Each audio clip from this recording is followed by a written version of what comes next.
What's going on, guys? Welcome back to the channel. I hope you're all doing great. So this is kind of weird timing, to be honest, because we got the announcement not too long ago that we have the new hard mode dungeons coming out. We have some really weird summoning events going on, like 3 hours left. This just started like 9 hours ago. These are 12-hour summoning events, very, very strange. Probably going to have the hard mode dungeons coming out very soon, and it may make these stages irrelevant.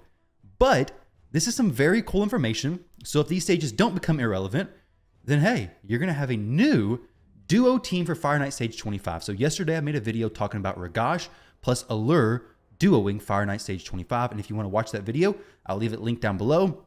But in that video in the comment section, some other content creator named Overgaming TV left a comment saying that he's been using Dark Kael, which is a free epic champion from the Doom Tower, plus Alure.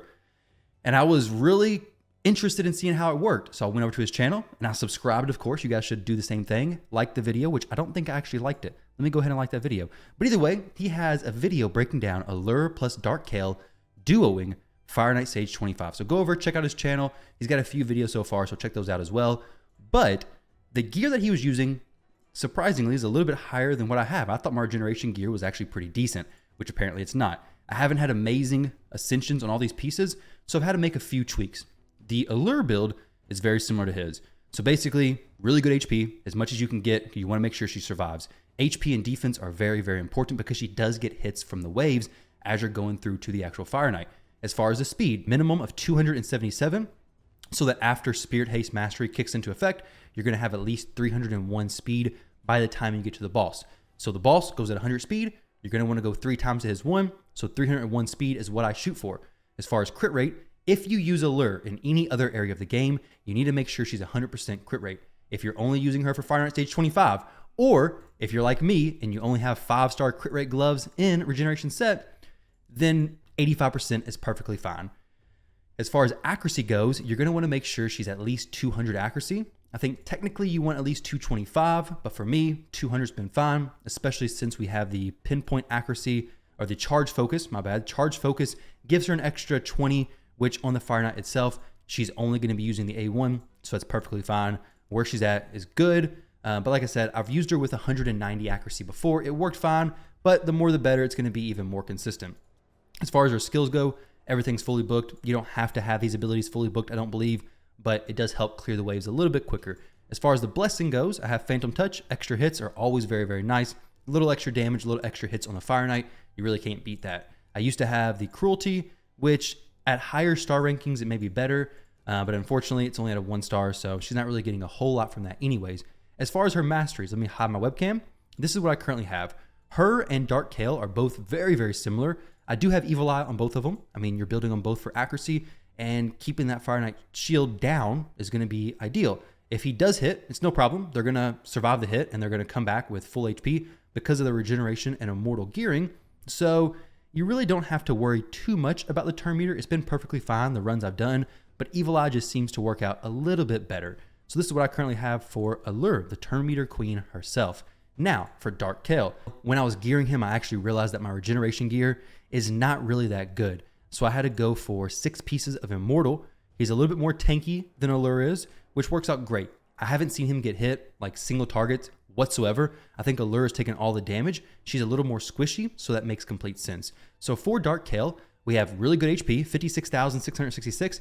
That's kind of a weird number. I may need to glyph that. As far as defense, pushing him close to 3,000 is going to be ideal. For Dark Kael's speed, he doesn't need to be 301. If you can get him there, it's going to be amazing after the Spirit Haste kicks into effect, but he doesn't seem to have to be. I mean, mine's 252, and it's going perfectly fine. I don't know how low you can actually go, but this is working perfectly. As far as crit rate, I'm not for sure if you need crit rate in any other area of the game for him. His main damage comes from the poison that he places on the A3 and then activating it from the A1. So to be honest, you may never have to build him for crit rate. You don't technically even need it for here, but it does help with the wave control and the wave clearing, not so much control, but the wave clearing just a little bit. So if you can, go ahead and get crit rate on him, crit damage, same thing. And as far as accuracy, you're going to be once again shooting for that 225 mark. If you can't, just shoot for at least 200 crit rate, and you're going to be perfectly fine. As far as his books, go ahead and fully book him. He's an amazing champion, so definitely worth it. Decrease the crit rate of enemies under 2 or more poison debuffs. Okay, very cool. I wasn't for sure what his passive did. As far as blessings, if you can get one, go Phantom Touch. Extra hits, going to be that much better. As far as masteries, you're going to notice that his masteries are very, very similar to Alure. He does have the Master Hexer for those poisons. Allure has no debuffs that are really able to be extended. Not that really matter. So she doesn't have Master Hexer. Kael does have the Master Hexer. And other than that, their masters are going to be very, very similar. So now let's check out the team presets. Make sure if you're running this, you do have team presets. You're going to have to load up your food. Ideally, 4-star champions, 3-star champions. You want something that's going to be able to run more than just like 5 runs if you're running it overnight especially. Before Allure, we have round 1. Make sure she is using that A3 ability. The A3 is going to prevent her from using the A1, which is actually very important because as Overgaming mentions in his video, if the Gnarlhorn gets that unkillable and never gets a turn, it's going to be an infinite loop of an unkillable goat, and that's just a nightmare, okay? Nobody wants an unkillable goat making you have 40-minute runs, and you come back and you're just so disappointed, right? So round 2, we have this. This isn't really that important, to be honest. I was just trying some weird things with Dark Kael, trying to make it a little bit faster. It didn't really matter, to be honest. Round 3, only using the A1 ability. For Dark Kael, round 1, once again, not very important. I was just trying some weird things, but it's working perfectly fine as well. And then round 3, opening with the A1 ability. There we go. So pretty easy presets. Obviously the food is not being used. They die very quickly. Let's go ahead and jump in here and see how this all actually works. And I'm honestly very impressed by this team. A free champion in Dark Kael, a champion who's been in the game forever in Allure, doing Fireknight, stage 25 in a pretty respectable time. Of the 15 that I've done, it has been, I think, an average of 4 minutes. So let me go ahead and turn this in unlimited FPS, which it is, and let's see how fast it goes. So I'm going to go ahead, leave you guys with this run. Thank you all very much for watching. Thank you again to Overwatch Gaming for sharing this. And yeah, hope you guys enjoy. Don't forget to leave him a like, subscribe to his channel, and I'll catch you all in the next video.